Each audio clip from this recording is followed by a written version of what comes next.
എല്ലാവർക്കും വേണ്ടത് ഈ ലോകത്തുണ്ട്. കൃതജ്ഞതയുള്ളവന് അത് കാണാൻ കഴിയും.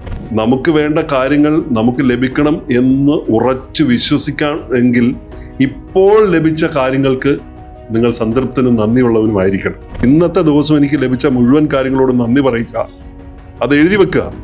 നന്ദിയുള്ളൊരു മനുഷ്യൻ്റെ അടുത്ത് ചേർന്ന് നിൽക്കാൻ ആളുകൾ ഇഷ്ടപ്പെടും. അറബി നാട്ടിലൊക്കെ ജോലി ചെയ്യുന്ന ആളുകളൊക്കെ അവർ ചങ്ക് പറിച്ചു കൊടുത്തിട്ട് ഗ്രാറ്റിറ്റ്യൂഡിൻ്റെ അങ്ങേയറ്റം. നമ്മുടെ MA യൂസഫിനെ നോക്കൂ. അച്ഛൻ്റെ സ്നേഹം പിടിച്ചു പറ്റാൻ വേണ്ടിയിട്ട് എനിക്ക് രോഗമുണ്ടാവണം എന്ന് ചിന്തിച്ച് അയാൾ ക്യാൻസർ ബാധിതനായി. രോഗം ഉണ്ടായാൽ അച്ഛൻ്റെ അടുത്ത് വരെ വെച്ച് സ്നേഹത്തോടെ പെരുമാറും. This video is powered by VISAT engineering college, Ernakulam. ഫേക്കായി നന്ദി പറയുന്നവർ, അല്ലെങ്കിൽ കാര്യം സാധിക്കാൻ വേണ്ടി ഏറ്റവും വിധേയരായി നന്ദിയുള്ളവരായി നിൽക്കുന്ന ആൾക്കാർ, ഇവരൊക്കെ മനസ്സിലാക്കേണ്ട ഒരു കാര്യം എന്ന് പറഞ്ഞാൽ നന്ദിയുടെ പ്രക്രിയ നമ്മുടെ ഉള്ളിൽ തന്നെ നടക്കുന്നല്ലേ. നന്ദിയെക്കുറിച്ചുള്ള ഏറ്റവും വലിയ നമ്മൾ ഫോക്കസ് ചെയ്യുന്ന എന്തിനെ ശ്രദ്ധിക്കുന്നു, അഭിനന്ദിക്കുന്നു, അത് വളരുമെന്നാണ്. നമ്മൾ എന്തിനെ ഫോക്കസ് ചെയ്യുന്നു അത് വളരും. അതാണല്ലോ ഫോക്കസ് എന്ന് പറയുന്നത്. വലുതാവുകയല്ലേ. നമ്മളിൽ എന്തിനെ ശ്രദ്ധിക്കുന്നു അത് നമ്മളിൽ വളരും. അത് മാത്രമല്ല, നിങ്ങൾ എന്തെങ്കിലും ഒരു സാധനത്തിനെ അപ്രിഷിയേറ്റ് ചെയ്യുന്നുണ്ടെങ്കിൽ, അഭിനന്ദിച്ചിട്ടുണ്ടെങ്കിൽ അഭിനന്ദിക്കുന്നതൊക്കെ വളരും. നിങ്ങളൊരു കുട്ടിയെ അഭിനന്ദിക്കൂ. നിങ്ങളൊരു കുട്ടിയെ ഒരു വിജയത്തിനെ തുറന്ന് അഭിനന്ദിക്കൂ. ആ കുട്ടി വളരും. ആ കുട്ടി പെട്ടെന്ന് അങ്ങോട്ട് വേറൊരു ലോകത്തേക്ക് പോകും. നിങ്ങളൊരു ചെടിയെ വെച്ചിട്ട് ആ ചെടിക്ക് അഭിനന്ദിച്ചുകൊണ്ടിരിക്കും. ആ ചെടിയെ നിങ്ങൾ സ്നേഹിച്ചുകൊണ്ടിരിക്കും. ഒരു മൃഗത്തെ നിങ്ങൾ സ്നേഹിച്ചുകൊണ്ടിരിക്കും. അത് വളരുന്ന കാണാം. എങ്ങനെയാണ് വളരുന്നത്? സ്നേഹത്തോടെ വളരും, സ്നേഹത്തിലേക്ക് വളരും, ഇല്ലേ? അപ്പോൾ അഭിനന്ദിക്കുന്നതൊക്കെ വളരും, ഫോക്കസ് ചെയ്യുന്നതൊക്കെ വളരും. നമ്മൾ എന്തിനാണ് ഫോക്കസ് ചെയ്യുന്നത്? നിങ്ങൾ എന്തിനാണോ അഭിനന്ദിക്കുന്നത് വർദ്ധിക്കുമ്പോൾ ശ്രദ്ധ കേന്ദ്രീകരിക്കേണ്ടത് എവിടെയാണോ അവിടേക്ക് ഊർജ്ജപ്രവാഹം നടക്കും. ശരീരത്തിൽ നിങ്ങൾ എന്തിലേക്കാണോ ശ്രദ്ധിക്കുന്നത് അവിടേക്ക് ഊർജ്ജപ്രവാഹം നടക്കുന്നു എന്നാണ്. നന്മകളിൽ ശ്രദ്ധിക്കുമ്പോൾ അവിടേക്ക് ഊർജ്ജമുണ്ടാവുന്നു. നിങ്ങളുടെ ജീവിതത്തിലേക്ക് അത് വർദ്ധിക്കുകയാണ്. നന്മയെ ശ്രദ്ധിക്കുമ്പോൾ അത് ഊർജ്ജമുണ്ടാവുന്നു, വർദ്ധിക്കുന്നു. കൃതജ്ഞതയുള്ള മനസ്സെന്ന് പറയുന്നത് എപ്പോഴും ശ്രദ്ധിക്കുന്നത് സമൃദ്ധിയിലാണ്. അത് നെഗറ്റിവിറ്റിയിലല്ല ശ്രദ്ധിക്കുന്നത്, സമൃദ്ധിയിലാണ് ശ്രദ്ധിക്കുന്നത്. അതാണ് ഏറ്റവും വലിയ പോയിന്റ് എന്ന് പറയുന്നത്.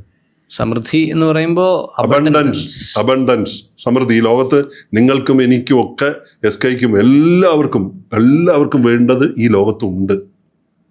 നമുക്കത് കാണാൻ കഴിയുന്നല്ലോ എന്നുള്ളത്. കൃതജ്ഞതയുള്ളവന് അത് കാണാൻ കഴിയും.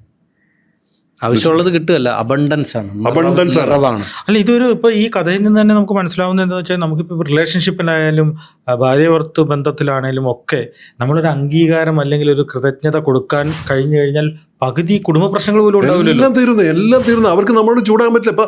ഇപ്പൊ ഇതിനൊക്കെ നെഗറ്റീവ് ന്യൂട്രലൈസേഷൻ വരുന്നത് എന്താണ്? ഈ സാധനത്തിന് ന്യൂട്രലൈസ് ചെയ്യുന്ന കാര്യം എന്താണ്? അസൂയ, ഭയം, സംശയം, ഇതൊക്കെ ഇത്തരം നെഗറ്റീവായിട്ടുള്ള എല്ലാ വികാരങ്ങളും ഇതിന് നേരെ വിപരീതമാണ്. നമുക്ക് ഒരു ഒറ്റ കാര്യം ചോദിച്ചാൽ മതി. നമ്മളൊരാളെ സഹായിച്ചിട്ട്, മനുഷ്യൻ്റെ ഏറ്റവും വലിയ വിഷമങ്ങളിലൊന്ന്, ഒരാളെ സഹായിച്ചിട്ട് അവൻ നന്ദി കാണിച്ചില്ല, നന്ദികേട് കാണിച്ചു. നന്ദി കാണിച്ചില്ലെങ്കിലും വേണ്ടില്ല, നന്ദികേട് കാണിച്ചു എന്നുള്ള, അല്ലേ? പിന്നിൽ നിന്ന് കുത്തി, അത് നന്ദികേടാണല്ലോ. ആ ഹൃദയം എത്രത്തോളം മുറിവേൽക്കപ്പെടും. ക്രൈസ്റ്റ് ഒന്ന് ആലോചിച്ച് നോക്കൂ. യൂദാസ് പിന്നെ ഒറ്റയിട്ട്, യൂദാസ് നന്ദികേട്, അതിനേക്കാൾ വലിയ നന്ദികേട് വേറെ എന്തെങ്കിലും ഉണ്ടോ? ആ നന്ദികേട് കാണിച്ചവനോട് ക്ഷമിക്കാൻ പറ്റുന്നതിനേക്കാൾ വലിയ ഒരു മനസ്ഥിതി എന്താണ്? അല്ലേ? അത് കഴിഞ്ഞില്ല, തകർന്നു പോയില്ലേ യൂദാസ്? ഭ്രാന്തനെ പോലെ അലഞ്ഞു നടന്നില്ലേ? ഇല്ലേ? അപ്പോൾ ഗ്രാറ്റിറ്റ്യൂഡിൻ്റെ ഒരു ശക്തി എന്ന് പറഞ്ഞാൽ, നമുക്ക് വേണ്ട കാര്യങ്ങൾ നമുക്ക് ലഭിക്കണം എന്ന് ഉറച്ചു വിശ്വസിക്കാൻ എങ്കിൽ ഇപ്പോൾ ലഭിച്ച കാര്യങ്ങൾക്ക് നിങ്ങൾ സംതൃപ്തനും നന്ദിയുള്ളവനുമായിരിക്കണം. ഭാവിയിൽ നമുക്ക് എന്തെങ്കിലും ലഭിക്കാൻ നമ്മൾ ആലോചിക്കുമ്പോൾ, അങ്ങനെ ആഗ്രഹിക്കുമ്പോൾ, അങ്ങനെയുള്ള ആളുടെ അടുത്തേക്ക് എന്തെങ്കിലും പ്രപഞ്ചം, ഈശ്വരൻ നൽകണമെങ്കിൽ ഇപ്പോൾ ലഭിച്ചതിന് നിങ്ങൾ നന്ദിയുള്ളവരായിരിക്കണം. നിങ്ങൾക്ക് ഇപ്പോൾ എന്തുണ്ടോ അതിനോട് നിങ്ങൾക്ക് ഗ്രാറ്റിറ്റ്യൂഡ് ഉണ്ടാവണം. അങ്ങനെയുള്ളവർക്ക് മാത്രമേ അളവിൽ കവിഞ്ഞ് അബണ്ടൻസ്, ആ അളവിൽ കവിഞ്ഞിട്ട് ധാരാളമായി കൊടുക്കുകയുള്ളൂ. ഈ ഗ്രാറ്റിറ്റ്യൂഡ് ഈ ഈഗോനെ എങ്ങനെ ഈഗോയുടെ അപ്പുറത്തേക്ക് പോകണമല്ലോ ഗ്രാറ്റിറ്റ്യൂഡ് കൊടുക്കണമെങ്കിൽ. ഈഗോ അതിനൊരു ഒരു പ്രശ്നമായി അല്ല, വരാറില്ല. അതിന് നേരെ എതിർവശമാണ് അസൂയയും മറ്റു വെറുപ്പും. ഈ കാര്യങ്ങളൊക്കെയാണല്ലോ ഈഗോ എന്ന് പറയുന്നത്. അതെ. അതിനെ ന്യൂട്രലൈസ് ചെയ്യുന്ന പരിപാടിയാണ് ഞാൻ നേരത്തെ പറഞ്ഞത്. നിങ്ങൾ ഗ്രാറ്റിറ്റ്യൂഡ്, ഈഗോയും നിങ്ങൾ നെഗറ്റീവ് തിങ്കിങ്ങും ഈ കാര്യങ്ങൾ മാത്രമുള്ള ഒരാളാണെന്ന് കരുതൂ. നിങ്ങൾ വളരെ കൃത്യമായിട്ട് നിങ്ങളൊരു ഗ്രാറ്റിറ്റ്യൂഡ് പിന്നെ ചെയ്യുന്ന ഒരാളായിട്ട്, അതിന് ഒരുപാട് കാര്യങ്ങളുണ്ട് കേട്ടോ. ഗ്രാറ്റിറ്റ്യൂഡ് നമ്മൾ ചെയ്യാനുള്ള മുൻകൂട്ടിയുള്ള നന്ദി പ്രകടനങ്ങളുണ്ട്. നമ്മളൊരു കാര്യത്തോട് മുന്നിൽ ഗ്രാറ്റിറ്റ്യൂഡ് ജേണൽ വലിയൊരു കാര്യമാണ്. അപ്പം ഇന്നലെ ഞാൻ എൻ്റെ ക്ലാസ്സിൽ വന്നിട്ടുള്ള പിന്നെ വിദേശത്തുള്ള ഒരു ലേഡി, അവർ ജീവിതത്തോടെ പ്രതീക്ഷാ നിർഭരതയുള്ളൊരു ലേഡിയാണ്. അവർ ജീവിതം മാറ്റിമറിച്ചത് ഗ്രാറ്റിറ്റ്യൂഡ് ജേണൽ എഴുതി തുടങ്ങിയപ്പോഴാണെന്ന് അവർ സാക്ഷ്യം പറയുകയുണ്ടായി. ഗ്രാറ്റിറ്റ്യൂഡ് ജേണൽ എന്ന് പറഞ്ഞാൽ എന്തിനോടും ഏതിനോടും നന്ദിയുള്ള, ഇന്നത്തെ ദിവസം എനിക്ക് ലഭിച്ച മുഴുവൻ കാര്യങ്ങളോടും നന്ദി പറയുക, അത് എഴുതി വെക്കുക. ഇവരോടൊക്കെ എനിക്ക് നന്ദിയുണ്ട്. പ്രാർത്ഥനകളിലൊക്കെ അത് ഉൾപ്പെടുത്തുക. എന്നെ ജനിപ്പിച്ച എൻ്റെ അച്ഛനും അമ്മയോടുള്ള എൻ്റെ നന്ദി ഞാൻ രേഖപ്പെടുത്തുന്നു. എന്നെ പഠിപ്പിച്ച എൻ്റെ ഗുരുനാഥന്മാരോടുള്ള നന്ദി ഞാൻ രേഖപ്പെടുത്തുന്നു. എന്നെ സഹായിച്ച എൻ്റെ സുഹൃത്തുക്കൾ, എന്നെ സാമ്പത്തികമായി സഹായിച്ച ആളുകൾ, എന്നെ സ്നേഹിക്കുന്നവർ, പോസിറ്റീവായിട്ട് എന്നെ നിലനിർത്താൻ വേണ്ടി എന്നെ സഹായിച്ചവർ, എന്നെ പാഠങ്ങൾ പഠിപ്പിച്ചവർ, എന്നെ ജീവിതത്തിൽ ദ്രോഹിച്ചവർ ഒരുപക്ഷെ ഉണ്ടാവും. അതിൽ നിന്ന് അവർ നൽകിയ പാഠങ്ങൾ പഠിപ്പിച്ചു. ആ പാഠങ്ങൾ പഠിപ്പിച്ചതിന് എനിക്ക് അവരോട് നന്ദിയുണ്ട്. ചില്ലറ നന്ദിയല്ല കേട്ടോ. അവിടെ എവിടെയാണ് നിങ്ങൾക്ക് അസൂയയ്ക്ക് സ്ഥാനമുള്ളത്? അവിടെ എങ്ങനെയാണ് നിങ്ങൾ അസൂയയെക്കുറിച്ച് ആലോചിക്കുന്നത്? പക്ഷേ ഇതിനകത്തൊരു കാര്യം എന്ന് വെച്ചാൽ, ഞാനിപ്പോൾ നോക്കുന്നത് ഈ GK വലിയ ഗ്രാറ്റിറ്റ്യൂഡുള്ള ഒരാളാണ് പൊതുവേ. അത് SKയ്ക്കും ഉണ്ട്. എന്തെങ്കിലും ഒരു കാര്യം ചെയ്തതിൻ്റെ ഉള്ളിൽ വലിയ നന്ദിയോടെ വാക്കുകളൊക്കെ അത് എപ്പോഴും പറയുന്ന ഒരു കാര്യം. പഴയ സംഭവങ്ങൾ പോലും ഓർത്തുകൊണ്ട് പറയും. അപ്പം പക്ഷെ ചില മനുഷ്യരെന്താണെന്ന് വെച്ചിട്ടുണ്ടെങ്കിൽ, അവർക്ക് ഈ എന്തെങ്കിലും നമ്മളോട് ആരെങ്കിലും ഒരു ഗ്രാറ്റിറ്റ്യൂഡ് ഇല്ലായ്മ കാണിച്ചാൽ, അല്ലെങ്കിൽ വിരുദ്ധമായിട്ടൊരു കാര്യം കാണിച്ചാൽ പൊറുക്കാൻ ക്ഷമിക്കാൻ പറ്റാത്തൊരു അവസ്ഥ വരും ഉള്ളിൻ്റെ ഉള്ളിൽ. അവരോട് ക്ഷമിക്കുക എന്ന് പറയുന്നത് ചില കേസുകളിൽ എനിക്ക് ആ പ്രശ്നമുണ്ട്. അപ്പൊ ഇതുണ്ടാക്കുന്നത് വെച്ചിട്ടുണ്ടെങ്കിൽ ഇത് നമ്മളെ തകർത്ത് കളയും. കാര്യം ഇത് അവരറിയുന്നില്ലല്ലോ. നമ്മുടെ ഉള്ളിലാണ് ഇത് മുഴുവൻ നടക്കുന്നത്. നമ്മുടെ ഉള്ളിലാണ് ഇത് മുഴുവൻ നടക്കുന്നത്. നമ്മൾ ഇതിനെക്കുറിച്ച് ആലോചിക്കുമ്പോൾ തന്നെ തേളിനെ പോലെയാണ്.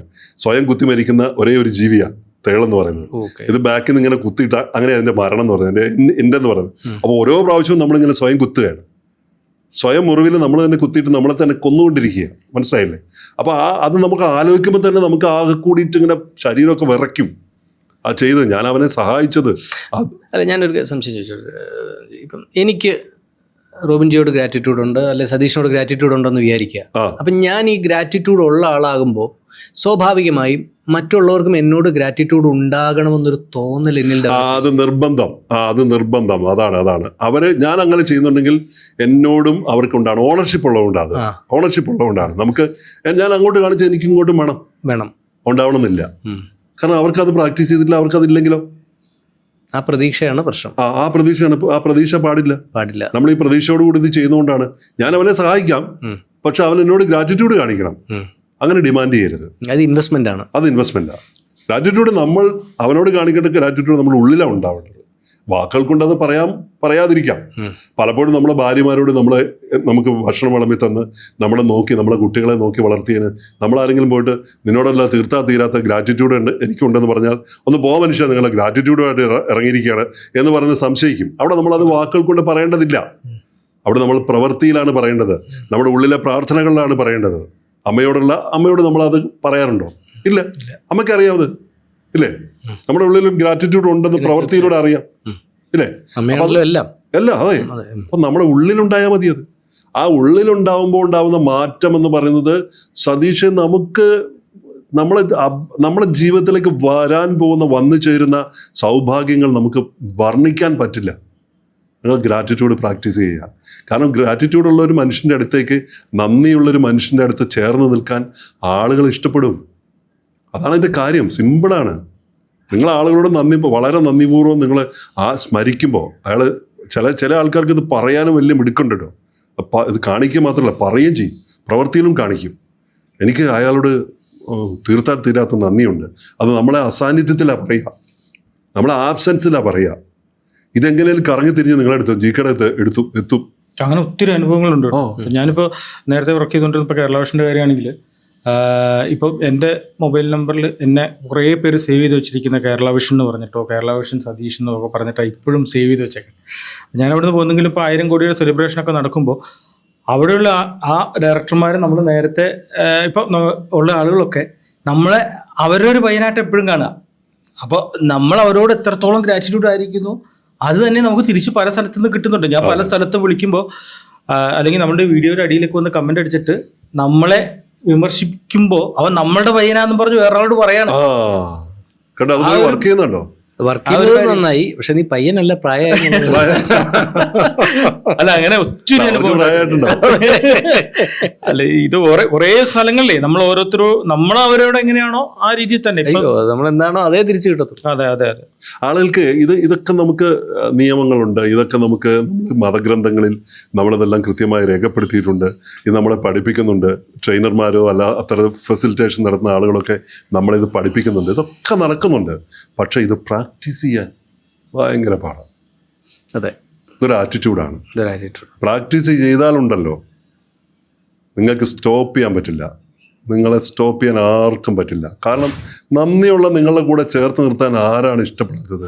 വിദേശങ്ങളിലൊക്കെ ജോലി ചെയ്യുന്ന ആളുകളെ നോക്കും. ഇപ്പം നമ്മളിത് പറയുമ്പോൾ, ഞാനിത് പറയുമ്പോൾ നമ്മുടെ പ്രേക്ഷകരൊക്കെ പല ഓർക്കുന്നുണ്ടാവും, അവർക്കൊക്കെ കണക്ട് ചെയ്യാൻ പറ്റും. വിദേശത്തൊക്കെ അറബി നാട്ടിലൊക്കെ പോയി ജോലി ചെയ്യുന്ന ആളുകളൊക്കെ അവർ ചങ്ക് പറിച്ചു കൊടുത്തിട്ട് ഗ്രാറ്റിറ്റ്യൂഡിൻ്റെ അങ്ങേയറ്റം. നമ്മുടെ എം എ യൂസഫിനെ നോക്കൂ, ആരുടെയാണ് കഥകളില്ലാത്തത്? അവരൊക്കെ ചെയ്ത് ഗ്രാറ്റിറ്റ്യൂഡിൻ്റെ അങ്ങേ കൊടുമുടിയാണ്. ഹിമാലയൻ ഗ്രാറ്റിറ്റ്യൂഡ് പ്രകടിപ്പിച്ചിട്ടാണ് അവരൊക്കെ ഇന്ന് നിൽക്കുന്നത്. അവരെയൊക്കെ ഏൽപ്പിച്ചു കൊടുത്തിരിക്കുന്നത് ഓരോരുത്തരും നീ നോക്കിക്കോ എന്ന് പറഞ്ഞിട്ട് ഏൽപ്പിച്ചു കൊടുത്തിരിക്കുന്നത് അല്ലേ? ഇപ്പം പോളണ്ട് മൂസ എന്ന് പറഞ്ഞിട്ടുള്ള ലോകത്തിലെ തന്നെ ഏറ്റവും വലിയ സുഗന്ധ വ്യാപാരിയുണ്ട്. അപ്പൊ അദ്ദേഹത്തിന്റെ ജീവിതകഥ എന്ന് പറയുന്ന രസം പൂത്തുനോട്ടമായിരുന്നു പരിപാടി. നാട്ടില് 2ാം ക്ലാസ് 3ാം ക്ലാസ് പഠിച്ചിട്ടുള്ളൂ. ഉമ്മ വസൂരി വന്ന് മരിച്ചു പോകുമെന്ന് ഉറപ്പിച്ചിട്ട് വൈദ്യരെടുത്ത് കൊണ്ടുപോയപ്പം അറിയില്ല, നിനക്ക് കൊണ്ടുപോയിക്കോളുക, ഇതിന് പരിഹാരമില്ല എന്ന് പറഞ്ഞ് തിരിച്ചുവിട്ട ആ ഉമ്മ ഇവനെ മൂസയെ ഞാൻ ഒരിക്കലും വിടില്ല, കൈവിടില്ല എന്ന് പറഞ്ഞ ആ ഉമ്മ ആ കൊട്ടക്കകത്ത് കുഞ്ഞിനെ വസൂരി ചേമ്പ് നാളും കൊണ്ട് മൂടിയിരിക്കുക. ആ കുഞ്ഞിനെ വിടാൻ ആ ഉമ്മ സമ്മതിച്ചില്ല. ആ ഉമ്മ വളർത്തി അവിടുന്ന് പോത്തുനോട്ടമൊക്കെ ആയിട്ട് നാട്ടിൻപുറത്ത് ഇങ്ങനെ വന്നിട്ട് അവസാനം രക്ഷയില്ലാതെ അവിടുന്ന് ഉമ്മ അപ്പോഴും സ്നേഹമുണ്ട്. അവിടുന്ന് നാട് വിട്ടിട്ട് മൈസൂരിലൊക്കെ പോയി പലവിധ ജോലികളൊക്കെ ചെയ്ത് അവിടുന്ന് ഹോട്ടൽ ജോലിയൊക്കെ ചെയ്ത് അവിടുന്ന് മുംബൈയിലെത്തി. മുംബൈയിൽ നിന്ന് വേറെ ഏതോ ഒരു വിധത്തില് ദുബായിലെത്തി. ദുബായിൽ അവിടെ ഇതേപോലെ ആരുടെയൊക്കെയോ സഹായങ്ങൾ കൊണ്ട് ഇങ്ങനെ പോയിക്കൊണ്ടിരിക്കുന്നവർക്ക് ചെറിയൊരു കച്ചവടത്തിന്റെ ഭാഗമായിട്ട് നിൽക്കുമ്പോൾ പോളണ്ടിൽ നിന്ന് വന്ന ഒരു സഞ്ചാരിണിയായിട്ടുള്ള ഒരു ലേഡി, ഒരു ട്രാവലർ, അവർ കൊടുത്ത ഒരു കാർഡിന്റെ ഒരു വിസിറ്റിംഗ് കാർഡ്, ഇയാളുടെ പെരുമാറ്റം ഇഷ്ടപ്പെട്ടു. ആ വിസിറ്റിംഗ് കാർഡ് കണ്ടിട്ട് അവിടെ അന്വേഷിച്ച് പോയിട്ട് അവിടെ ചെന്ന് പോളണ്ടിൽ ചെന്ന് നോക്കുമ്പോൾ അവരെ കണ്ടുമുട്ടാനൊന്നും പറ്റിയില്ല. മൂസ അവിടുന്ന് അങ്ങനെ സാധനങ്ങൾ കച്ചവടം ചെയ്യുന്ന അവിടുന്ന് സ്പ്രേയും മറ്റു സാധനങ്ങളും വാങ്ങിച്ചിട്ട് ദുബായിൽ കൊണ്ടുവന്ന് കൊടുക്കുന്ന ആളായിട്ട് പതുക്കെ മാറുകയാണ്. ഇന്ന് ലോകത്തിലെ നമ്പർ 1 എന്ന് പറയാൻ പറ്റില്ലെങ്കിൽ ലോകത്തിലെ ഏറ്റവും അറിയപ്പെടുന്ന ഫ്രാഗ്രൻസ് വേൾഡ് കേട്ടിട്ടുണ്ടാവും.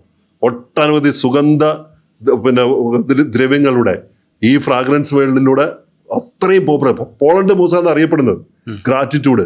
ആ വീട്ടിൽ ഞാൻ പോയിട്ടുണ്ട്. ആ ഉമ്മ പ്രായമായിരിക്കുന്ന ഇപ്പം മരിച്ചുപോയി. ആ ഉമ്മയെ കാണാൻ വേണ്ടി ഞാൻ പോയിട്ടുണ്ട്.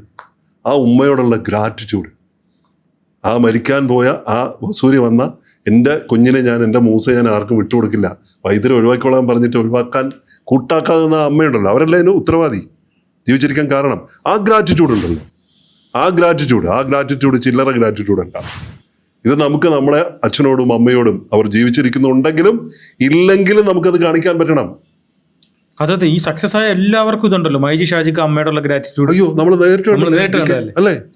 അതാരാണ്? നമ്മുടെ സക്കീർ ഹുസൈൻ അവിടെ മെർമർ ഇറ്റാലിയ, ഉമ്മയോടുള്ള ഗ്രാറ്റിറ്റ്യൂഡ്. എത്രയോ പേര് നമുക്കറിയാവുന്ന ഒടുങ്ങാത്ത ഗ്രാറ്റിറ്റ്യൂഡ് അല്ലേ? ആ ഗ്രാറ്റിറ്റ്യൂഡ് ഉണ്ടാകുമ്പോൾ അവർ അറിയുന്ന പോലെയല്ലേ, സ്വർഗത്തിൽ എവിടെയോ ഇരിക്കുകയാണ് അവരില്ല. പക്ഷെ നമ്മുടെ ഉള്ളിൽ നടക്കുന്ന ആ ഒരു സംഗതി ഉണ്ടല്ലോ, ഞാൻ നേരത്തെ പറഞ്ഞ ആ കെമിക്കൽ ചേഞ്ചസ്, ആ സെറിട്ടോണിൻ്റെയും മെലാട്ടോണിൻ്റെയും ആ ആൻറ്റി ഓക്സിഡൻ്റെയൊക്കെ ഊർജത്തിൽ ഇരിക്കപ്പുറതിയില്ലാതെ പ്രവർത്തന നിരതനാകാനുള്ള എനർജി ആ യന്ത്രം വർക്ക് ചെയ്യാണ്. അതിങ്ങനെ പവർ ഹൗസ് ആയിട്ട് ഇവരോടുള്ള ആ ഗ്രാറ്റിറ്റ്യൂഡ് ഇത്തരം പ്രോസസ്സ് നടക്കുമ്പോൾ എങ്ങനെ അവർക്ക് ഉറങ്ങാൻ പറ്റും? എങ്ങനെ അവർക്ക് വിജയങ്ങൾ ഇല്ലാതാകാൻ പറ്റും? അങ്ങനത്തെ ആളുകളുടെ അടുത്തേക്ക് കാന്തം ഇരുമ്പിനോട് ആകർഷിക്കുന്ന പോലെ ആളുകൾ പാഞ്ഞെടുക്കും. ആ ആളുകളിലേക്ക് വരും. കാരണം ഇവനോടൊപ്പം ചേർന്ന് നിൽക്കാൻ ആൾക്കാർ മത്സരിക്കും, ഉത്സാഹം കാണിക്കും. നമ്മൾ വിചാരിക്കും ഇവരുടെയൊക്കെ മിടുക്കുകൊണ്ട് മാത്രമാണ്. അല്ല, ഈ മിടുക്കിനപ്പുറത്ത് കുടുംബത്തിൽ പറഞ്ഞ അച്ഛനും അമ്മയും ചെയ്ത സുഹൃതം എന്ന് നമ്മൾ പറയും. എല്ലാവരും മിടുക്കുള്ളവരാണ്, ഞാൻ കാണുന്ന എല്ലാവരും മിടുക്കുള്ളവരാണ്. അതിനപ്പുറത്തേക്ക് എന്താണ് ചിലരെ വ്യത്യസ്തരാക്കുന്നത് എന്നുള്ളൊരു വലിയ ചോദ്യം പലപ്പോഴും ചോദിച്ചിട്ടുണ്ട്. അപ്പം ഞാൻ പലപ്പോഴും മനസ്സിലാക്കിയിട്ടുള്ള കാര്യം, ഇവർ ചിലപ്പം കള്ളം പറയാത്ത ആൾക്കാർ, ശരിയുള്ള ആൾക്കാർ, അല്ലെങ്കിൽ അവരെ സെൽഫായി കൺഫ്യൂസ്ഡ് ആക്കാത്ത ആൾക്കാർ, കോൺഫിഡൻസ് ഉള്ള ആൾക്കാർ എന്നൊക്കെയായിരുന്നു എൻ്റെ ഒരു ധാരണ. പക്ഷേ അതിലേറ്റവും ഇമ്പോർട്ടൻ്റായ കാര്യം ഗ്രാറ്റിറ്റ്യൂഡാണ്. അവർക്ക് അത് അടങ്ങാത്ത ഗ്രാറ്റിറ്റ്യൂഡ് അവർക്കുണ്ടായിരിക്കും. ഈ സുഹൃതം മുമ്പ് എവിടെയൊക്കെയോ നമ്മൾ കേട്ടിട്ടുണ്ട്, നന്ദി കാണിച്ചിട്ട് ഇപ്പം എന്തായി എന്നൊക്കെ. അതെനിക്കൊന്ന് പറയുന്നവരുടെയും കേൾക്കുന്നവരുടെയും വിവരക്കേടാന്ന് തോന്നുന്നു. നന്ദി കാണിച്ചാൽ, നന്ദി ഉണ്ടായാൽ അകത്ത് മാത്രമാണ് അത് സാഹചര്യങ്ങളെ പഴിക്കുന്ന ആളുകളാണ്. സാഹചര്യങ്ങളെ പഴിക്കുകയും ഈ പരാതിക്കെട്ടുകളുമായിട്ട് നടക്കുന്ന നെഗറ്റീവ് തോട്ടുള്ള ആളുകളുണ്ട്. അവരങ്ങനെ ആവാനൊരു കാരണമുണ്ട് കേട്ടോ. അവരങ്ങനെ പല കാരണങ്ങൾ കൊണ്ട് അവരങ്ങനെ ആവും. അപ്പോൾ അങ്ങനെയുള്ളവർ അതിനെ മാറ്റിയെടുക്കുന്നത്, ഇപ്പോൾ റോബിൻചാന്റെ ക്ലാസ്സിൽ ഞങ്ങൾ കഴിഞ്ഞ ദിവസം യാത്ര ചെയ്ത് വന്നപ്പോൾ ഒരാൾ കഥ പറയുന്നത്, അയാൾക്ക് ജീവിതത്തിൽ ഭയങ്കരമായ മോശം ഉണ്ടാക്കി അച്ഛൻ സ്നേഹിക്കാൻ വേണ്ടിയിട്ട് അയാൾ ഒരു കാര്യം എടുത്തിട്ട് അതെൻ്റെ നല്ല കാര്യത്തിനാണെന്ന് പറഞ്ഞ് ഇല്ലേ, ഒരാൾ അച്ഛൻ്റെ സ്നേഹത്തിന് വേണ്ടി രോഗിയാണെന്നൊക്കെ പറഞ്ഞു. അതൊരു വല്ലാത്തൊരു അങ്ങനത്തെ ആളൊരു സൈക്കോളജിസ്റ്റ് ആണ്. നമുക്ക് എപ്പോഴെങ്കിലും അദ്ദേഹത്തെ ഈ ഫ്ലോറിൽ കൊണ്ടുവരണം. അച്ഛൻ അദ്ദേഹത്തോട് കാണിച്ച മോശമായ പ്രവൃത്തികൾ സ്നേഹിക്കുന്നുണ്ട്. പക്ഷെ അതിൻ്റെ ഭീതിയിൽ കഴിഞ്ഞ ആ ചെറുപ്പക്കാരൻ അച്ഛൻ്റെ സ്നേഹം പിടിച്ചു പറ്റാൻ വേണ്ടിയിട്ട് എനിക്ക് രോഗമുണ്ടാവണം എന്ന് ചിന്തിച്ച് അയാൾ ക്യാൻസർ ബാധിതനായി. രോഗം ഉണ്ടായാൽ അച്ഛൻ അടുത്ത് വരും, സ്നേഹത്തോടെ പെരുമാറും. അപ്പൊ ആദ്യത്തെ വന്നിട്ട് അച്ഛൻ അത്ര വന്ന് സ്നേഹമൊന്നും കാണിച്ചില്ല. അപ്പൊ ഹോസ്പിറ്റലിൽ നിന്ന് ഒരു ചെറിയ സർജറിയൊക്കെ ചെയ്ത് രക്ഷപ്പെട്ടു. പിന്നെ ഇയാൾ ആലോചിച്ചു കൂടുതൽ വരണമെന്ന്, കൂടുതൽ സ്ട്രോങ് ആയി വരണമെന്ന്. വീണ്ടും തിരിച്ചു വന്നത്. ഓയ്യോ. അങ്ങനെ അച്ഛനുമായിട്ട് കണ്ട് സംസാരിച്ച് പൊട്ടിക്കരഞ്ഞ് വല്ലാത്തൊരു റീയൂണിയൻ ആയിരുന്നു. പക്ഷെ അയാൾ പറഞ്ഞ ഒരു കാര്യം, മനസ്സുകൊണ്ട് നിങ്ങൾ ആഗ്രഹിച്ചാൽ അത് സംഭവിച്ചിരിക്കും. എന്നിട്ട് അതിനെ പോസിറ്റീവ് ആക്കി എടുത്തിട്ട് എൻ്റെ ജീവിതത്തിൽ എല്ലാ അച്ചീവ്മെന്റ്സിനും കാരണം അതാണെന്ന് പറഞ്ഞിട്ട് പിന്നെ ലൈഫ് മുന്നോട്ട് പോയാൽ സൈക്കോളജിസ്റ്റ് ആയി. വലിയൊരു കുടുംബത്തിൽ നിന്ന് വന്ന ആളാണ്. പക്ഷെ സ്നേഹിക്കേണ്ടത് ഇതിൻ്റെയൊക്കെ ആവശ്യകത വിളിച്ചോതുന്ന ഒരു സന്ദേശമായിരുന്നു അത്. അപ്പം നമുക്ക് എന്താ വെച്ചാൽ, നമുക്ക് ചെയ്യാവുന്ന കാര്യം വെച്ചാൽ, നമുക്ക് ഗ്രാറ്റിറ്റ്യൂഡ് ഉണ്ടാവുന്ന വിജയങ്ങളൊക്കെ ഉണ്ടാവും. നമുക്ക് പല കാര്യങ്ങളും വിജയങ്ങളൊക്കെ ഉണ്ട്. എന്തെങ്കിലുമൊക്കെ ഒരു അച്ചീവ്മെന്റ് ഉണ്ടായി, ഒരു സ്ഥാപനത്തിൽ അച്ചീവ്മെന്റ് ഉണ്ടായി. അപ്പോൾ അതിനകത്ത് ഒരാളൊരു പ്രത്യേകിച്ച് ഒരു പൊസിഷനിലേക്ക് വന്നു. അത്തരം വിജയങ്ങളൊക്കെ, ചെറിയ വിജയങ്ങളൊക്കെ ആഘോഷിച്ചുകൊണ്ട് നമുക്ക് ഗ്രാറ്റിറ്റ്യൂഡ് പ്രകടിപ്പിക്കാം. കുടുംബത്തിലുണ്ടാവുന്ന ചെറിയ വിജയങ്ങളൊക്കെ ഗ്രാറ്റിറ്റ്യൂഡ് നമുക്ക് ആഘോഷിച്ചുകൊണ്ട് പ്രകടിപ്പിക്കാം. നമുക്ക് കിട്ടുന്ന ആളുകളോടൊക്കെ നന്ദി പറഞ്ഞ് പഠിച്ചുകൊണ്ട് നമ്മളത് പഠിക്കുക തന്നെ വേണം. അങ്ങനെ പറയാവുന്നതാണ്. ഉള്ളിൽ നന്ദിയോടെ സ്മരിക്കാൻ കഴിയുന്നത് തന്നെ ഏറ്റവും വലിയ കാര്യം. അത് പറയാൻ കഴിയുന്നത് അതിനേക്കാൾ വലിയ കാര്യം. നിങ്ങൾക്ക് വളരെ സ്വാഭാവികതയോടെ പറയാൻ കഴിയാന്നുള്ള, എനിക്ക് ഒരുപാട് നിങ്ങളോട് തീർത്താൽ തീരാത്ത നന്ദിയുണ്ട് കേട്ടോ. നിങ്ങൾ അന്ന് സഹായിച്ചത് ഇന്ന കാര്യങ്ങൾ കൊണ്ട് എനിക്ക് ഇന്ന കാര്യങ്ങൾ നടന്നു എന്നറിയുമ്പോൾ കേൾക്കുന്ന അയാൾക്കുണ്ടാവുന്ന സന്തോഷം ഒന്ന് ആലോചിച്ച് നോക്കും. ചെറിയ സന്തോഷമൊന്നും ആയിരിക്കില്ല. നമുക്കങ്ങനെ പറയാൻ കഴിയണം, നിങ്ങൾ എന്നെ സഹായിച്ചതിന്. അല്ലെങ്കിൽ നമ്മൾ കണ്ടിട്ടില്ല ചില ആളുകളൊക്കെ നാട്ടിൻപുറത്ത് പണ്ട് സഹായിച്ചിരുന്ന ചില ആളുകളെയൊക്കെ 100 രൂപ ഒന്നും സഹായിച്ചിട്ട് വണ്ടിക്കൂലിക്ക് കാശ് തന്നുകൊണ്ടാണ് ഇന്ന് അയാൾ ലോകം മുഴുവൻ അറിയപ്പെടുന്ന വലിയൊരു വ്യവസായിയോ മറ്റേതെങ്കിലും ഒരാളായി മാറിയത്. അതുകൊണ്ട് എല്ലാ വർഷവും അവിടെ പോയി ആ സമയത്ത് പോയി കാണാൻ പോകുന്ന ആളുകൾ ഇത് ഗ്രാറ്റിറ്റ്യൂഡിൻ്റെ ഒരു വലിയ ഉദാഹരണമാണ്. അങ്ങനത്തെ ആൾക്കാരുണ്ട്.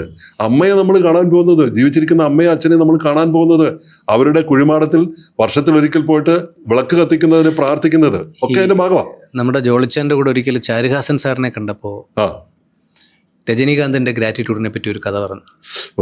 നമ്മുടെ ജോളി ജോസഫ്. അതായത് പൊങ്കലിന് രജനീകാന്ത് അദ്ദേഹം കടന്നു വന്ന വഴികളിൽ അദ്ദേഹത്തിന് ഗുണകരമായ അല്ലെങ്കിൽ അദ്ദേഹത്തെ സഹായിച്ച എല്ലാ ആൾക്കാർക്കും ഒരു മുണ്ട് പുള്ളി കൊടുത്തു വിടും. അത്ര ഒരു മുണ്ടാണ്, പക്ഷെ അതിന്റെ വാല്യൂ എത്ര വലുതായിരിക്കും. പഴയ ഒരു ഗ്രാറ്റിറ്റ്യൂഡ് ആണ് അല്ലേ? അതെ. അത് പുള്ളി എല്ലാ വർഷവും ചെയ്യുന്നുണ്ടെന്നാണ് ചാരുഹാസൻ സാർ പറയുന്നത് കേട്ടിട്ട് ഞാൻ ഞെട്ടിപ്പോയി. എല്ലാ വർഷവും ചെയ്യുന്നു. ഗുരുവായൂർ ഒരു ദിവസം ഞാൻ ഗ്രാറ്റിറ്റ്യൂഡിന്റെ, ഈശ്വര സന്നിധിയിൽ ഗ്രാറ്റിറ്റ്യൂഡിന്റെ ഏറ്റവും വലിയൊരു ഉദാഹരണം കണ്ടത്. ഗുരുവായൂർ ഈ നല്ല തിരക്കുള്ള സമയം, ഇപ്പം നമ്മൾ അഹിന്ദു എന്ന നിലയ്ക്ക് നമ്മൾ അകത്ത് കയറാൻ പറ്റാത്തതുകൊണ്ട് പുറത്തിങ്ങനെ കാണാൻ വേണ്ടി നിൽക്കുമ്പോൾ ഈ പുറത്ത് നിന്നുകൊണ്ട് നട തുറക്കുന്ന സമയത്ത് പുറത്ത് നിന്നുകൊണ്ട് തിരക്ക് കാരണം ഇങ്ങനെ നോക്കിയിട്ട് തൊഴുന്ന ചില ആൾക്കാരൊക്കെ ഇല്ലേ. അപ്പോൾ ആ പുറത്തെ ഗ്രില്ലുണ്ടല്ലോ, ഈ ഗ്രില്ലിൽ നിന്ന് ഇങ്ങനെ കുനിഞ്ഞ് നിന്നിട്ട് ഇങ്ങനെ തൊടുന്നതിനിടയ്ക്ക് ഷർട്ട് ഇട്ടില്ല, ഊരി ഇങ്ങനെ ഇട്ടിരിക്കുക. നോർത്ത് ഈ കർണാടകത്തിൽ നിന്ന് പിന്നെ ആന്ധ്രയിൽ നിന്ന് വന്ന ഒരാളാണ്. കഴുത്തിൽ വലിയ കയറ് പോലത്തെ ഒരു മാലയുണ്ട്. കുനിഞ്ഞ് നിന്നിട്ട് ഇങ്ങനെ നോരുമ്പം ഇങ്ങനെ വന്നിട്ട് കൃഷ്ണാന്ന് വന്നിട്ട് ഇങ്ങനെ തൊഴുതിട്ട് ഭക്തി പുരസ്സരം തൊഴുതിട്ട് ഇങ്ങനെ നുകർന്നു വരുമ്പോൾ ഈ മാല ഈ ഗ്രില്ലിൽ ഉടക്കി അതിങ്ങനെ പിടിച്ചപ്പോൾ ഇയാൾ പെട്ടെന്ന് നോക്കിയിട്ട് ഉനക്ക് വേണമാ ഊരിയിട്ട് ആ മാല കാണിക്കായിട്ട് സമർപ്പിച്ചു. ഈശ്വരൻ എനിക്ക് തന്ന മുഴുവൻ കാര്യങ്ങൾക്കും ഞാൻ നന്ദി പറയുന്നു. നന്ദി സൂചകമായി നീ ഇത് സ്വീകരിച്ചാലും. നമ്മുടെ ആളുകൾ പറയും പൊട്ടൻ, മണ്ടൻ, അത്രയും വലിയ ഇന്ന് സ്വർണത്തിന് ഇത്രയും വില ഉള്ളപ്പോൾ ആ സാധനമൊക്കെ കൂടി ഇങ്ങനെ ചിന്തിക്കുന്നവരുണ്ട്. ഭക്തിയിൽ നമ്മളെക്കാളും കറ കളഞ്ഞ ഭക്തിയാണ് ഈ പറയുന്ന ഈ അന്യ സംസ്ഥാനത്തുള്ള ആളുകൾക്കൊക്കെ, അല്ലെ? ഇവിടെ മോശക്കാരെന്നല്ല ഞാൻ പറഞ്ഞത്. അവർ എടുത്തിട്ട് ഈ മാല എടുത്തിട്ടേ ഉനക്ക് വേണമാ ഇത് ഊരിയിട്ട് കാണിക്കിടുക എന്ന് ഒരു സെക്കൻഡ് കൊണ്ട് എങ്ങനെയാലും 5-8 പവനുണ്ടാവും. അതൊരു മനസ്സാണെന്ന് ആലോചിച്ചു. അല്ല, ഓരോ കമ്പനികളിലും ഭഗവാൻ പാർട്ട്ണറാണ്. അതെ, അവരുടെ ഓരോ കമ്പനികളിലും അത് അയ്യപ്പൻ പാർട്ട്ണർഷിപ്പായ കുറെ കമ്പനികളെ ഞാൻ ഇങ്ങനെ നോക്കിണ്ടായിരുന്നു. അതിൽ ഒരാള് ഒരു വ്യക്തിയാണ് അയ്യപ്പൻ. അപ്പൊ എല്ലാ വർഷവും ആ കമ്പനിയുടെ ലാഭവിഹിതവുമായിട്ട് അതിന്റെ ഡയറക്ടേഴ്സ് അത് കൊടുക്കാൻ അവിടെ വരുന്നു, തിരുപ്പതിയിൽ വരുന്നു, ഗുരുവായൂർ വരുന്നു. അതൊരു ഗ്രാറ്റിറ്റ്യൂഡ് തന്നെയല്ലേ? ഇത് മുഴുവൻ എനിക്ക് തന്നതിന് അയ്യപ്പ നിന്നോടുള്ള എനിക്കുള്ള ഗ്രാറ്റിറ്റ്യൂഡ് അറിയിക്കാനുണ്ട്, കാണിക്കയായി സമർപ്പിക്കുക. അത് കൊടുക്കാനായി വരുന്നത്. നമ്മളിപ്പോ ഈ സ്വർണം പൂശി എന്നൊക്കെ പറയില്ലേ, പൊളിച്ചോണ്ട് പോയാ ഈ സ്വർണം പൂശിയതൊക്കെ അവരുടെ ഈ ഗ്രാറ്റിറ്റ്യൂഡിന്റെ ഭാഗമായിട്ട് അവർ ചെയ്തതാ. ഈശ്വരനോട് തന്നതിനൊക്കെയും നന്ദി പറഞ്ഞുകൊണ്ട്, അല്ലെ? അപ്പൊ തന്നതിനൊക്കെയും നമുക്ക് നന്ദി പറയാൻ നമ്മൾ പഠിക്കേണ്ടതുണ്ട്. ആ നന്ദി പറയാൻ പഠിക്കുമ്പോൾ, ഗ്രാറ്റിറ്റ്യൂഡ് നമ്മൾ പ്രാക്ടീസ് ചെയ്യുമ്പോൾ നമ്മുടെ ഉള്ളിൽ നടക്കുന്ന നമ്മുടെ ഉള്ളിൽ നടക്കുന്ന പ്രോസസ്സ്, അതിനെക്കുറിച്ച് ശാസ്ത്രീയമായിട്ടുള്ള ഒരു അവബോധം നമുക്കുണ്ടാവണം. അതൊരു വെറും പ്രോസസ്സ് മാത്രമല്ല, അതിനുള്ള ഒരുപാട് ആൻറ്റി ഓക്സിഡൻറ്റുകൾ നമ്മുടെ ഉള്ളിൽ നിർമ്മിക്കപ്പെടുന്നുണ്ട്. ആ ആൻറ്റി ഓക്സിഡൻറ്റ് നിർമ്മിക്കുന്നതിന് കൂടെ തന്നെ നമ്മൾ ഒരു ന്യൂറോപ്ലാസ്റ്റിസിറ്റി നമ്മുടെ ഉള്ളിൽ വർക്ക് ചെയ്യുന്നുണ്ട്. ആ ന്യൂറോപ്ലാസ്റ്റിസിറ്റി എന്ന് പറയുന്നത് അതൊരു നാഡീപഥം രൂപപ്പെട്ട്, ആ നാഡീപഥം RAS സെറ്റ് ചെയ്ത്, റെക്ടിക്കുലർ ആക്ടിവേറ്റിംഗ് സിസ്റ്റത്തിൽ RAS സെറ്റ് ചെയ്ത്, അവിടെ നിന്നും അത് നമ്മുടെ ഒരു ഹാബിറ്റായി മാറി നമ്മുടെ പ്രവൃത്തിയിൽ അത് എക്സ്പ്രസ് ചെയ്ത്, അത് റിഫ്ലക്റ്റ് ചെയ്ത്, ആ പ്രവൃത്തിയുടെ ഫലമായിട്ടുണ്ടാവുന്ന നമുക്ക് ജീവിതത്തിൽ ഉണ്ടാവുന്ന ഒരുപാട് സൗഭാഗ്യമുണ്ട്. പ്രവൃത്തി ചെയ്യുമ്പോഴാണല്ലോ കൊയ്ത്തിന്റെ നിയമങ്ങൾ വർക്കൗട്ട് ആവുക. ആക്ഷന്റെ നിയമം വർക്കൗട്ട് ആകുമ്പോൾ കൊയ്ത്തിന്റെ നിയമവും വർക്കൗട്ട് ആവും. അപ്പോൾ ഒന്ന് ആലോചിച്ച് നോക്കുക, ഒരു പ്രോസസ്സ്, അതിന് ശാസ്ത്രീയതയുണ്ട്, ശാസ്ത്രീയ വശമുണ്ട്. അതുകൊണ്ട് തന്നെ നമുക്ക് വിഷമങ്ങൾ അനുഭവിക്കുന്ന ആളുകളോട് എനിക്ക് എപ്പോഴും പറയാനുള്ളത്, ഞാനിത് എപ്പോഴും പറയും, നിങ്ങളെ അടിമുടി മാറ്റാൻ നിങ്ങൾ ഗ്രാറ്റിറ്റ്യൂഡ് എന്ന് പറയുന്ന ഈ ഒറ്റ ടൂൾ മാത്രം, ഒരുപാട് ടൂളുകളുണ്ട്, പക്ഷെ നിങ്ങൾ ഈ ഗ്രാറ്റിറ്റ്യൂഡ് എന്ന് പറഞ്ഞ ടൂള് മാത്രം പ്രാക്ടീസ് ചെയ്താൽ മതി. നന്ദിയുള്ളവർ ആയിരിക്കുക നിങ്ങൾ. നന്ദിയോടെ സ്മരിക്കുക അച്ഛനോട്, അമ്മയോട്, ജീവിതം തന്നവരോട്, സൗഭാഗ്യങ്ങൾ എല്ലാറ്റിനോടും നന്ദിയുള്ളവരായിരിക്കുക. ഉള്ളിൽ മതി, പുറമേ ഒന്നും പറഞ്ഞ് വിളിച്ചു പോയി നടക്കണ്ട. ഉള്ളിൽ മാത്രം പ്രാർത്ഥനയിൽ എല്ലാവരും ഒന്ന് ഒരു ചിട്ടയായിട്ടുള്ള ഒരു സിസ്റ്റം ഉണ്ടാക്കുക. ഒരു നന്ദി പറയാനുള്ളൊരു സിസ്റ്റം, ഒരു ഗ്രാറ്റിറ്റ്യൂഡ് സിസ്റ്റം ഉണ്ടാക്കുക. ഗ്രാറ്റിറ്റ്യൂഡ് ജേണൽ എഴുതുക നമുക്കറിയാവുന്ന ഭാഷയിൽ. ജീവിതം അട്ടിമുട്ടി മാറും. എന്തായാലും ഇത്രയും കാര്യങ്ങൾ പറഞ്ഞു തന്നതിനുള്ള റോബിൻ ചേട്ടനോടുള്ള ഗ്രാറ്റിറ്റ്യൂഡ് ആദ്യം രേഖപ്പെടുത്തണം. ഈ കഴിഞ്ഞ ഒരാഴ്ച ABC മലയാളത്തിൻ്റെ ഒറിജിനൽസിൽ നമുക്ക് 1 day 1 million അല്ലെങ്കിൽ 2 day 2 million അങ്ങനെയുള്ള കുറേ വ്യൂവർഷിപ്പ് നമുക്ക് ABC പ്രേക്ഷകർ തന്നിട്ടുണ്ട്. അപ്പം അവരോടുള്ള ഗ്രാറ്റിറ്റ്യൂഡ് നമ്മുടെയൊക്കെ മനസ്സിലുണ്ടായിരുന്നു. അത് പറയാനുള്ള അവസരം കിട്ടി. നമ്മുടെ പ്രേക്ഷകരോടുള്ള ഗ്രാറ്റിറ്റ്യൂഡ് അത് ചെറുതല്ല. ഒരു ഗ്രാറ്റിറ്റ്യൂഡ് റിക്വസ്റ്റ് കൂടെ ഉണ്ട്. എന്താ? ഈ വീഡിയോ മാക്സിമം ഷെയർ ചെയ്യുക. ഇത് കാണുന്നവർക്ക് ഗ്രാറ്റിറ്റ്യൂഡിൻ്റെ വില എന്താണെന്ന് തിരിച്ചറിയട്ടെ. റോബിൻ ചേട്ടാ, താങ്ക് യു. എൻ്റെ എല്ലാ സന്തോഷവും നന്ദിയും നിങ്ങൾക്ക് ഓരോരുത്തർക്കും. കാരണം ഞാൻ ഈ ABC എന്ന് പറയുന്ന ഈ ഒരു സ്ഥാപനം, ഈ ഒരു മീഡിയ സ്ഥാപനം എൻ്റെ ഒരു വളർച്ചയിൽ ഒരുപാട് പങ്ക് വഹിക്കുന്നുണ്ട്. അത് ചെറിയ ചില്ലറയൊന്നുമല്ല. എനിക്ക് പുറത്തിറങ്ങുമ്പോൾ എപ്പോഴും സതീഷ്, നിങ്ങൾ രണ്ടുപേരുണ്ട്, എന്നെ വിളിക്കുന്ന ആളുകൾ, സ്നേഹത്തോടെ എന്നെ സമീപിക്കുന്ന ആളുകൾ, കമ്മ്യൂണിക്കേഷൻ മാസ്റ്ററി പഠിപ്പിക്കുന്ന എന്നെ അതിന് ഒരുപാട് കാര്യങ്ങൾ സഹായിക്കുന്നുണ്ട്. അതിനൊക്കെ ഞാൻ തീരാത്ത എൻ്റെ നന്ദി നിങ്ങളോട് അറിയിക്കുകയാണ്. ABCക്ക് വേണ്ടി കോൺട്രിബ്യൂട്ട് ചെയ്ത അങ്ങയോടുള്ള നന്ദി അറിയിക്കുന്നു. പ്രേക്ഷകരോടുള്ള നന്ദി. Thank you very much. Thank you. This video is powered by VISAT engineering college, Ernakulam.